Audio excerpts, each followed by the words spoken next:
Hey, Dr. Berg here. I'm going to talk about insulin resistance. I'm going to make it really, really simple, so just track with me. Here's what happens.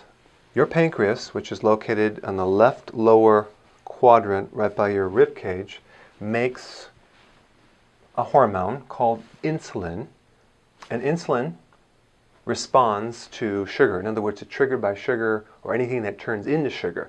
So anything sweet, anything that, like even refined grains, can trigger insulin, and it kicks in there and it goes into your cells, and then what it does is it removes the sugar from your blood. Okay, so that's the purpose, is to lower the sugar.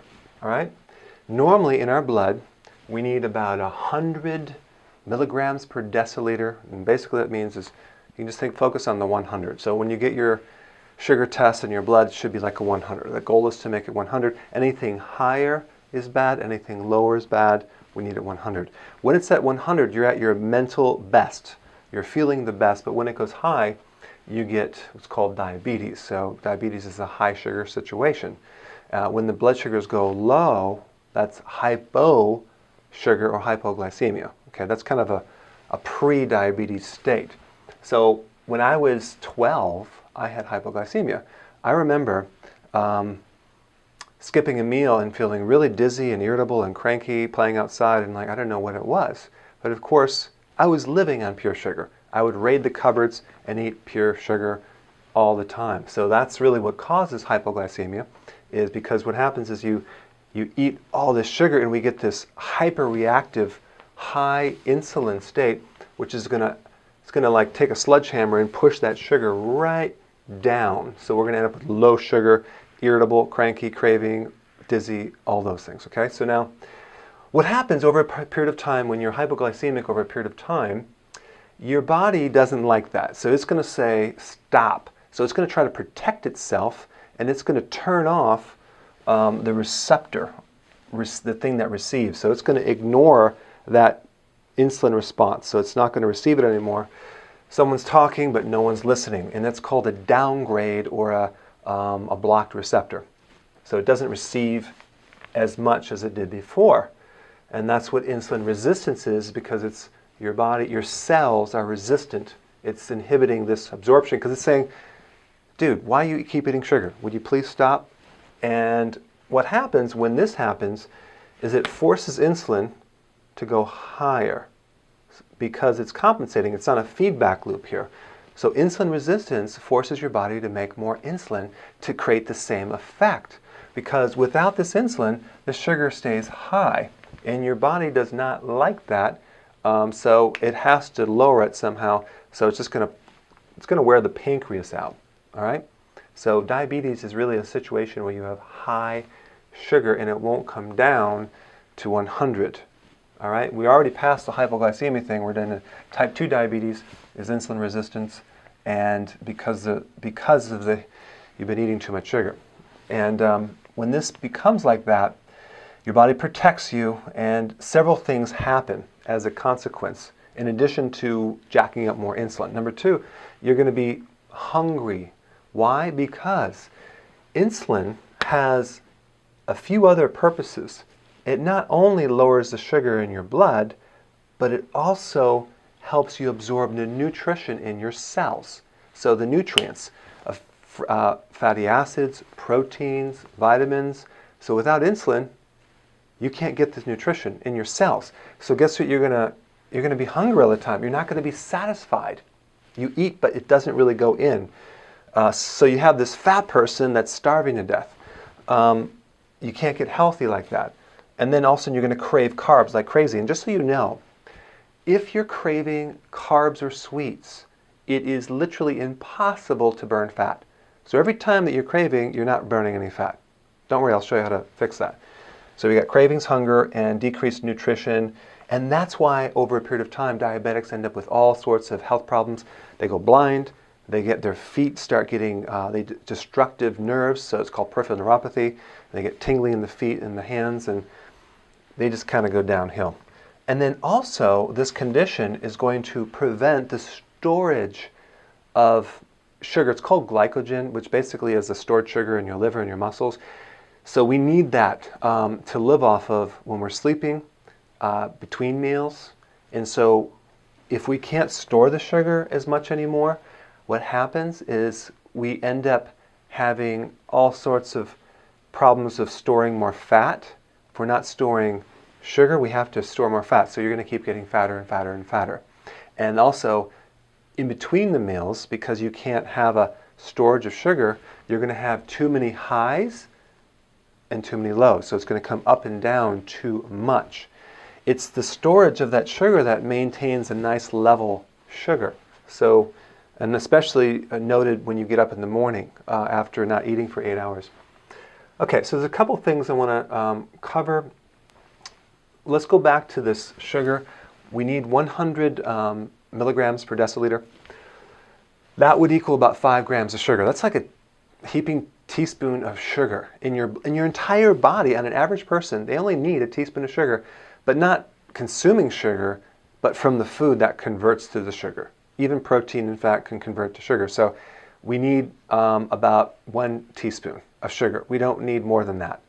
But check this out. An 8-ounce typical can of soda, an 8-ounce typical glass of orange juice is about 39 teaspoons of sugar. Okay, so now we went from 5 to 39. That's a tremendous stress on the pancreas. Oh my gosh, what you're doing is you're just wearing the thing out. It's creating whiplash of your pancreas. And because the pancreas has 2 parts, one is a hormone part and the other is an enzyme part called the exocrine gland, you're going to start having all sorts of digestive problems, including possible pancreatitis, inflammation of the pancreas, tension in your upper digestive system, bloating for sure, maybe even pain that goes around your back, undigested proteins, you can't digest protein anymore, all sorts of bowel problems. I mean, you name it, it creates a lot of problems. Now, so the body is trying to protect itself from too much insulin, so it's going to block the resistance, the receptor, create more resistance in there, and then the sugar is going to go high. So apparently the body is going to protect the cell and not necessarily the blood. So that's why the blood starts filling up with sugar, and that's where you get all this extra fat and triglycerides and cholesterol. In other words, triglycerides are blood fats, and because the cell can't absorb nutrition anymore, or protein or fat, it's going to dump around the rest of the body as in the blood as blood fats, adipose tissue, and cholesterol. Those are the effects of this situation. So we got this hypoglycemia thing, right, which is high sugar, and then the receptor becomes resistant, so it doesn't absorb it anymore. That's type 2 diabetes. That creates all sorts of problems. And then down the road, you end up with diabetes type 1. And in type 1, the pancreas is already asleep. Okay, it can't produce this anymore. So now you have to be injected because the sugars are going higher and higher and higher and higher, and your insulin can't keep up to lower them. And yes, there are other causes of diabetes type 1, autoimmune, but the question is what causes autoimmune? That's in another video. The point is that type 1 diabetes is the worst situation because now you completely ran out of this whole situation, and now you have to be injected or take insulin. So what do we do about this? What can be done? Well, there's a couple things you can do. And number one, we need to lower insulin. Okay, we need to lower insulin. That has to be a primary goal. Doctors do not emphasize this enough. What they do is they give you insulin. They don't put enough attention on the diet. And they don't realize that in a diabetic situation, in a hypoglycemic situation, if the person's craving, they should not be consuming any sugars. 0. Don't give the person recommendations like everything in moderation. That would be very bad. 0 sugars. They can do substitute sugars like xylitol, stevia, but they can't afford to continue to eat more sugar or juice. So number one, we avoid things that trigger insulin. And then we also can increase other things too. Primarily potassium. Why? Because potassium will help lower insulin, help you store sugar, and you want to get it from the food. So you would need to consume at least 7 to 10 cups of vegetable, or the kale shake I recommend because it has all the potassium in it. You can make it. I show you how to, on my website, how to make that. 7 to 10 cups of vegetable to get your potassium. That will also really help cravings because it's going to lower insulin. Number 2, you want to increase vitamin B1, but really the other B complexes, vitamins too. But I recommend getting this not from a pill, but from nutritional yeast. Why? Because nutritional yeast is a great form of natural B vitamins that will greatly assist in lowering insulin. Why? Because when you consume all this sugar, you're actually dumping all your B vitamins and your potassium out through the urine up to 15 times more than if you didn't have this problem. So you're losing all this. And don't worry, consuming nutritional yeast won't give you a yeast infection. All right, then the last thing I want to recommend would be protein. Because protein is a nutrient and it's blocked from the cell, you're probably going to be deficient in protein. So you need to have protein, especially for breakfast. Okay, that's very important. Because if you don't, then at the end of the day, your blood sugars are going to be so far off that you're going to need, the need for insulin and medication is going to be much, much greater. Okay, so I hope I helped you understand this. And one last point, insulin stops fat burning. In the presence of insulin, you will not burn fat. So the goal is to lower insulin into a normal level. I hope this helped. See you in the next video.